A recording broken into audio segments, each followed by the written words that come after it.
Rolling. We've got another meeting right after this for Human Solutions, so I invite all of you that are not members of the Human Solutions, please stay. Please join us. Please see what we're about and what we're doing. The Human Solutions is going to be one of the main, I wouldn't say sponsors, I like to say benefit. Benefit of this event. Beneficiary. They are a civil rights group that helps free the planet, free people in prison for the planet. It's a civil rights group that was formed 7 years ago out of California by Joe. 6 years well, ago? no, the Human Solution. Yeah, I'll let you tell it. Okay, 6 years ago, Joe Grumbine, who is a multi-generational organic farmer, was raided. He had 3,000 marijuana plants and 2 collectives, and he was raided. And the first time he was raided, they let him go because he was completely and always has been in compliance. And then I think it was 3 months later, one of his employees turned snitch because he was a disgruntled employee, and they arrested him, and Joe's life forever changed. And they came in and arrested him, his wife. This is how sick this is. They left. He has a huge, beautiful farm. It's a nursery. It's a botanical gardens and nursery, and so there's several toilets on the property, and the law enforcement left a dump in every single one of those toilets. So when they got out of jail, what they came to was their home being trashed and feces from the DNA, and it wasn't DEA. It was all county. Okay. So what happened is they it just ended in April of this year, but it is taking him 6 years, and forever his life was changed. And he called people with normal, he called people with ASA, he was doing everything that the law says you're supposed to be doing, and now he's looking at 20 years behind bars for I don't know how many felonies they got on him. So what happened is that his due process rights were violated over and over and over again. He had a judge. When you meet Joe, he'll tell the story, and it really will touch your heart. But what happened is that they did, in fact, the judge was so dirty, but so he was granted by the courts for a new hearing. And when it came time this past March for this new hearing, they just looked at everything that had gone on, and I'm hoping this is what's going to happen with Billy Zonka. And they just said decline. And so he has gotten his life back, but he hasn't. I mean, it's a whole new life. And what stemmed from that was the Human Solution. And we have this is, and so what I did. My background is prison administration and corporate securities. So as a corporate security paralegal, I incorporated the Human Solution this March of this year, and just last 2 weeks ago we had our very first. Besides, you file as a nonprofit. I don't know how many of you know this, but there's different kinds of this doesn't matter if you're Arizona, California, 501c3, which means, as a nonprofit, this is a civil rights group that used to be a grassroots organization. We are now a civil rights nonprofit 501c3, and that's power. We have people contacting us now. In fact, I had a friend. This is real quickly, because this is not the THSI meeting, but Heidi Grossman was raided this week in California, Northern California. Dirty. She's on Yuba County lines.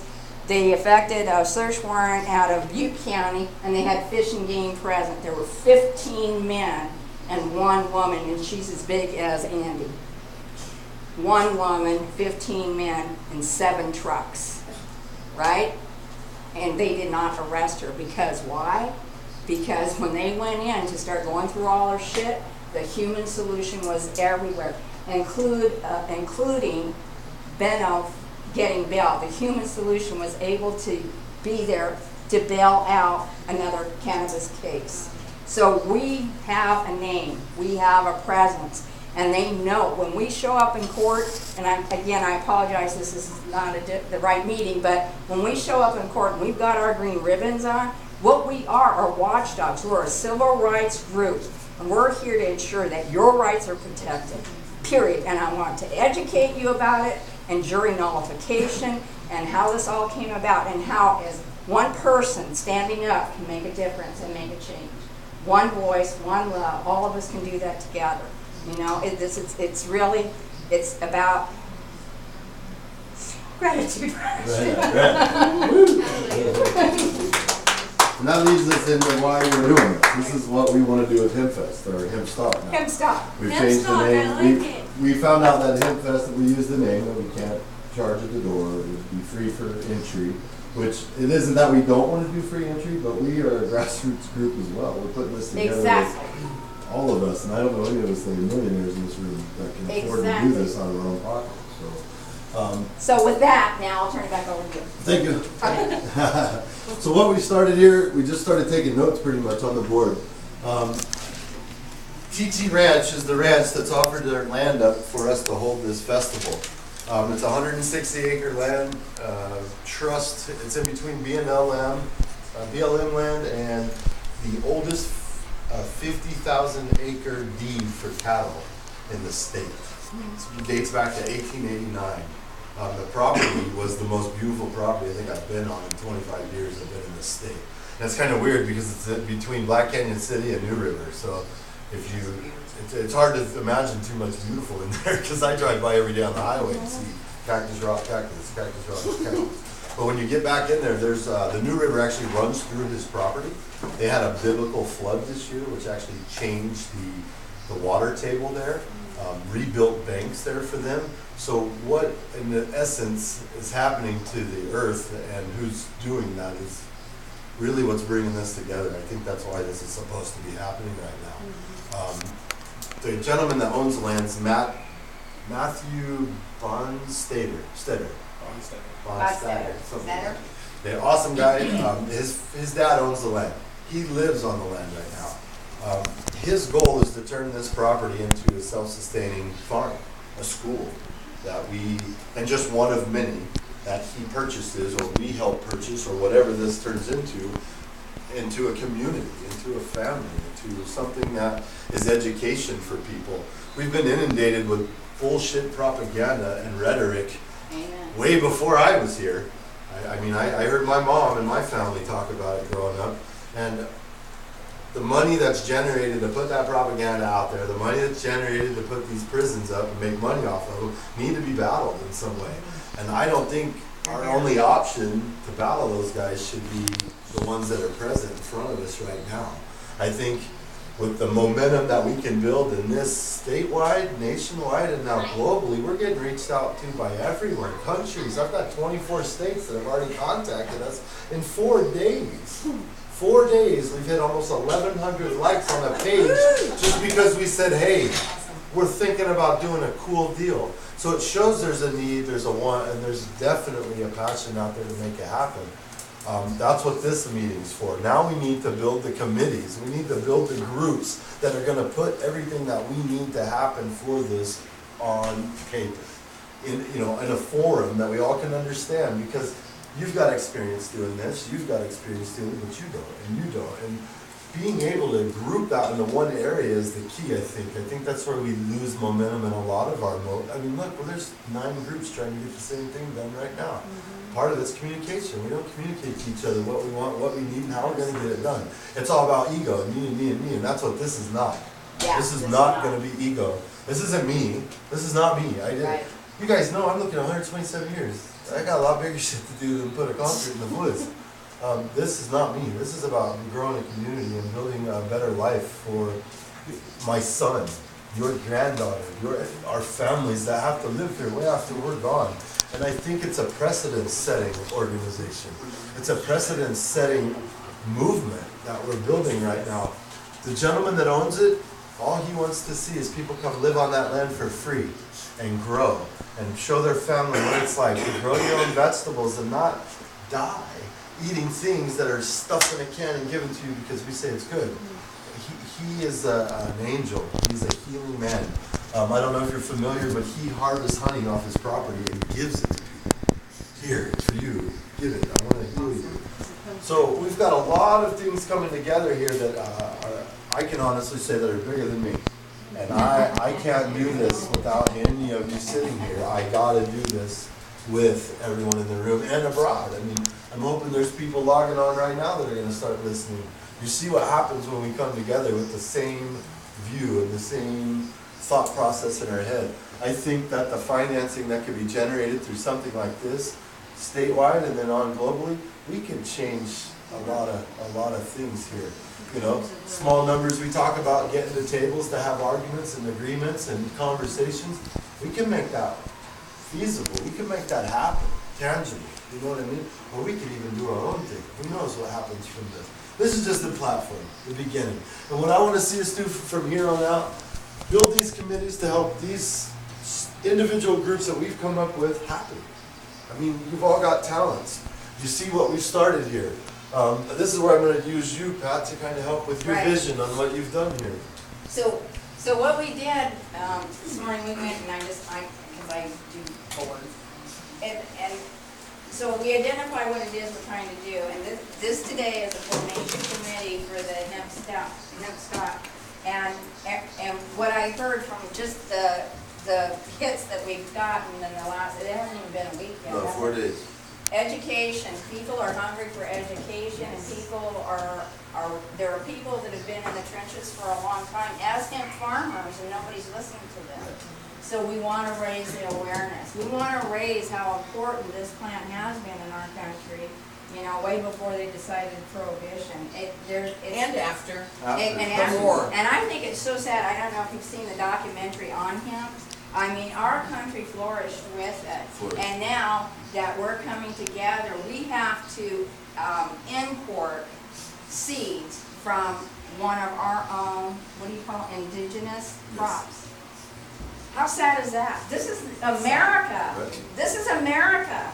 And we're having to import? But we are. And it's happening. And that's why we've had as many hits, because we're talking hemp. We're talking hemp. We're not the stoners. We're thinking outside of the bomb. I love that. We are totally thinking outside of the bomb. And you all of you have an opportunity here to make history. This is a history-making event. California thinks we got it all down. We got the high times, you know, cannabis cups, all that. Nobody has done a hemp fest. Nobody has. Hempstalk. Thank you. Hempstalk. Okay, so, right. And that's, I think that's why it's hip, because people see hemp. They don't see marijuana, they don't see cannabis, they see hemp. And we're attracting 24 different states already. But that means Arizona, you have the opportunity here to where people are going to say, hey, you folks in Arizona, can you come over here to Kansas? Can you come over here to California? Say, I'll call up Billy. Say, hey, Billy, you know, California's decided they want to do a hemp stock. Can you come help me? That's what I'm talking. This is a movement, and it's not. I mean, it's not anything we've done. I mean, it's been here all along. Well, a lot of people have done. I mean, there's steps that have been set to make this happen. You know how much work you put into trying to get an event going. I know what I've done for the last 2 years trying to make this. Now it's about letting other people do this, not just our individual efforts. There's so many other people that agree. Mm-hmm. So all of you are here because we need more ideas. We need more people. We need, you know, this is what we just did this morning with 4 or 5 of us hanging around here. And so we identified, we know for sure that we want to attract musicians, and we want to attract artists, and we want to be able to show what glass blowing is, and what pottery is, and what textiles is, and how do you use weavers for your horses and your cows. Actually, they found out that CBD is killing a cow infection that has been forever. They've never figured out how to, CBD's working at. Farming, the tools, the equipment, all that stuff. Compost, solar energy. So you see this, it doesn't even look anything like a cannabis cup. It's starting to look like a country fair, a county fair. Education. It's what it is, and we're building education and we're doing awareness. And I don't wanna know who has the, I don't care how much you use, I don't care, how many times, we don't care about that. We just wanna, our mission is ending prohibition, but it's organic farming, not just my medicine, but my textiles. I mean, they're doing fuel with hemp now. Healing the planet. We've got It is healing the planet. It totally can, and I don't have that kind of knowledge. I just know it can heal the planet. We've been And it reached out by restores the soil. we've been Yeah. reached out to by some of the top hemp producers in the country and abroad. Yes, We've got already. Canadian companies right now ready to Already. ship me barrels of seeds just to get us rocking. 4 days. 4 4 days. I days. mean, some of these companies are ready to sponsor. I got a hempcrete company that's gonna come out and build a house during the festival on the property. Wow, exciting. Good So deal. we improve that community. We Right now. right now, we're a community, and we are going to work together to build a bigger and bigger community. And that's what it's about, it's building community. And it's building community with organic cannabis and hemp, for me. And, So we need you to really pay attention to the different groups and And- what and- we're looking at, and what you are get bringing. excited about. I mean, because no one's gonna do one thing by themselves. It's gonna be, people already have volunteered. I've got 4 chairpersons already sitting in this room. And that doesn't mean I only have 4 more left. Because I've identified 14 positions where I could have 14 chair people. Okay, so we're talking about building a community by building teams. And so what we have, everybody knows everybody, the law of 6 degrees of separation. Someone said, why do we bring Woody in? Why don't we bring, this is the perfect venue for Woody. I don't know some of these people. I know Joe Grumbine is going to be one of our guest speakers. Wolf is a Army veteran, is PTSD speaker. He I travels would love around. to get some women up here too, ladies. Victory Records, who told me to put that on there? I did. Okay, and then, Eric's music. Eric's music, speakers, Speaker. and 420 how many comic. of you know glass blowers? How many of you Oh, know yeah. potters? How many of you know people that are taking hemp and turning it into a textile? How many of, we all know somebody. And then over here, we have workshops over here, but hey, I wanna know how to do yoga. I wanna know how to cook I wanna know how to make my own medicine. I wanna know how to meditate. So we have all that stuff going on. So we have programs that we're working on with speakers and teachers and that sort of thing. And I think once we open it up and make it a teaching event, we're going to have even more people saying, hey, I know how to do this. Can I come and show you? And see, that's what this is happening. And then over here, we still need someone who's going to be in charge of vendors. And then I could have been a nonprofit law enforcement, because I would like any nonprofit to come in and we're going to be able to say this money that we're creating right here is going to go this much to the children's chapter for the kids that are. Well, what we should actually do is create a spot for the nonprofit booths. Exactly, and that over here I have nonprofit ghettos. I don't want any ghettos for the nonprofits. No. I want the nonprofits up front and. Yeah, they should and have I- their own spot where That's they're all right. together. They're always They're in the the first back. thing that the people Always. see Always. when they I've come been in the in. ghetto so frequently as a volunteer, actually. No. So, no ghettos, nonprofits, that's what we want to highlight are the nonprofits. We want to highlight the small businessman, because that's the background of America. So we need, Okay, cool. I'll talk to you later. so I need vendors, we need food, food trucks. This is just all just brainstorming now. Going over here, merchandise promotion. Kimberly she's agreed to volunteer. She's going to be in charge of, she'll have several different committees under her, but merchandising, promotion, sales, program workshops, yoga, girl, cooking with hemp, sustainable community, sponsors that will take a hold of, okay, I know a lot of people, so I can be in charge of the sponsors. I can chair the fundraising committee. I can chair I have a social media person, Dave. I have a public, what do we call it? Relations. Yeah, and I forgot that we were gonna start this meeting with a code of conduct. And so why don't we take the break right now, and you read what it is. that we're talking about.